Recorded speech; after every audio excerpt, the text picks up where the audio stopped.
La Commission européenne, avec Ursula von der Leyen, s'arroge le droit de décider toute seule d'instaurer passe vaccinal, confinement ou test massif aux pays membres de l'Union européenne, dont la France. Et ce d'ailleurs sans que l'État n'ait à dire quoi que ce soit.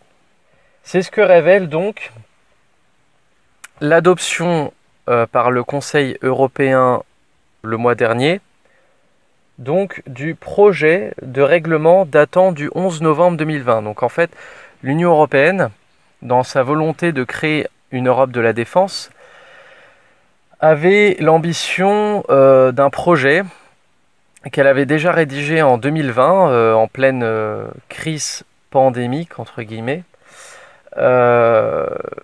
Et ce projet vient d'être ratifié seulement en octobre. Alors il faut savoir que le Conseil européen est un conseil qui représente tous les États membres de l'UE et qui finalement se réunit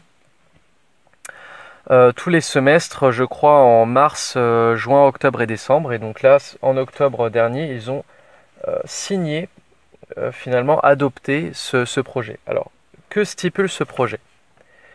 Tout d'abord que la Commission peut, sur la base d'avis d'experts tels que ceux émis par un comité consultatif spécial, déclarer une urgence de santé publique au niveau de l'Union européenne.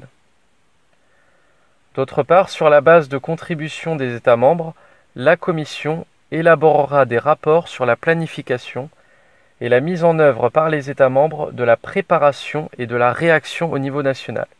Que veut dire tout ça? Ça veut dire d'une part que l'Union européenne peut déclarer seule une pandémie à l'échelle de l'UE, à l'échelle de l'Europe, et que elle peut établir des protocoles pour chaque État membre, que ces derniers devront obligatoirement accepter, puisqu'ils leur seront imposés donc par la Commission, comme c'est souvent le cas par exemple pour des réformes structurelles. Je pense bien sûr à la réforme des retraites, dont la Commission harcèle l'État français pour qu'il puisse la mettre en œuvre. Alors, cette information-là, je l'ai pris dans un article du Courrier des stratèges de l'excellent ancien haut fonctionnaire et lanceur d'alerte Éric Verhaeghe, qui a écrit ceci dans son article, je tenais à le citer. Ainsi, la mise en place d'un pass vaccinal européen déjà pratiqué au début de la pandémie pourra être imposée dans chaque plan national par la Commission au titre de la coordination européenne. C'est finalement ce que je dis.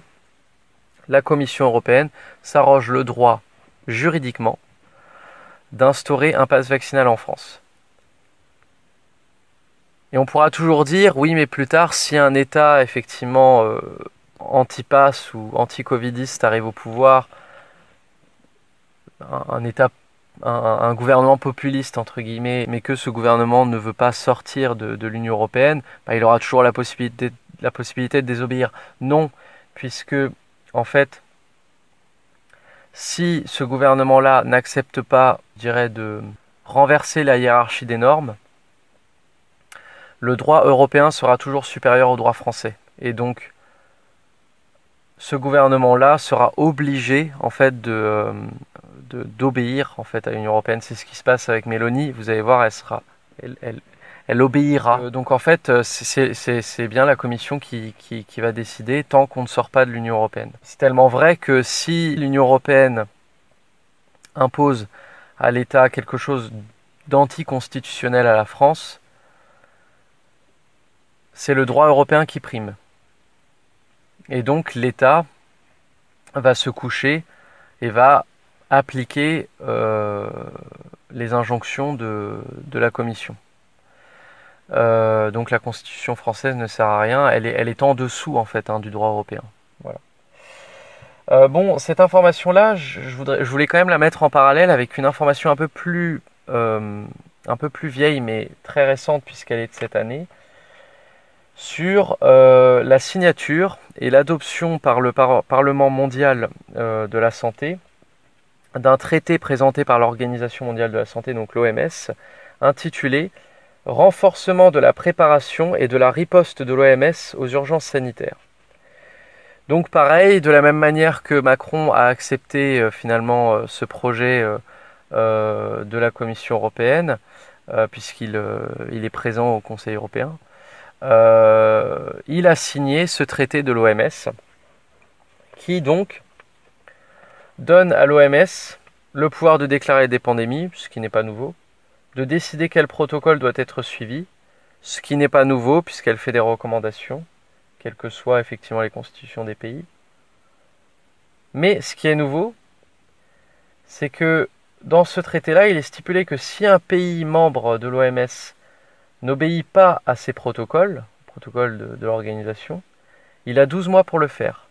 Donc là, on a une menace, hein, on a une contrainte qui est renforcée, je dirais, sur le papier, noir sur blanc, parce que avant, l'OMS déclarait des pandémies et faisait des recommandations, mais les États membres, ceux qui contribuaient au budget de l'Organisation mondiale de la santé, n'étaient pas obligés de suivre ces protocoles et ces recommandations. Et aujourd'hui, l'OMS veut les contraindre. Alors on ne sait pas par quelle manière, peut-être par l'Organisation des Nations Unies, étant donné que l'OMS est une agence onusienne, par donc le droit international peut-être, du coup. En tout cas, Macron, lui, veut renforcer ce pouvoir de l'OMS sur l'État français, puisqu'il a dit que pour que cette organisation puisse imposer en fait sa loi et ses protocoles, passe vaccinal, confinement, test massif, etc., eh bien, il était favorable, Macron, à ce que les États membres de l'OMS soient soumis juridiquement à elle. Voilà. Mais bon, Macron est un mondialiste, hein. Le mondialisme c'est ça, hein. Le mondialisme c'est bien le dépeçage, le transfert de souveraineté, de pouvoir des États, nations, à des structures supranationales. Ce qu'on appelle une gouvernance mondiale, qui décidera et qui décide déjà à la place des États. J'ai vu une information il n'y a pas longtemps que Macron avait fait une visioconférence avec Klaus Schwab. Effectivement, il en avait fait une dans le cadre du Forum économique mondial. Enfin, Macron est un guide pour Klaus Schwab. Hein. Voilà, pour les mondialistes. Et donc on ne sera pas étonné effectivement que Rumble soit censuré par ces mêmes élites, par ces mêmes dirigeants euromondialistes. Ils ont déjà interdit RT France et Sputnik, même sur Odyssée. Ils ont fait fermer la chaîne Stratpol de Xavier Moreau sur YouTube. Voilà. Ils font la misère à des dissidents, notamment Alain Soral ou d'autres, Louis Fouché, enfin bon voilà, je pourrais en donner plein. Et donc voilà, on est sur une stratégie de censure, et à la fois de censure des peuples et de renforcement du contrôle mondialiste. Ça c'est vraiment quelque chose que tout le monde doit comprendre. Alors la dernière information, dernière actualité dont je voulais parler, c'était les fameux chemtrails qu'on avait vus. Donc je mets chemtrails avec des guillemets parce que voilà, je veux pas dire forcément qu'ils existent. Pour moi, selon moi, ils existent.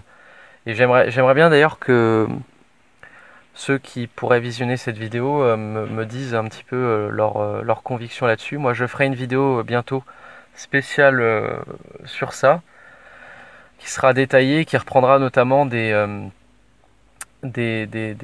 sources du livre La guerre secrète contre les peuples de Claire Sévrac. Voilà, sur ces épandages aériens très troubles. Je vous remercie de m'avoir écouté.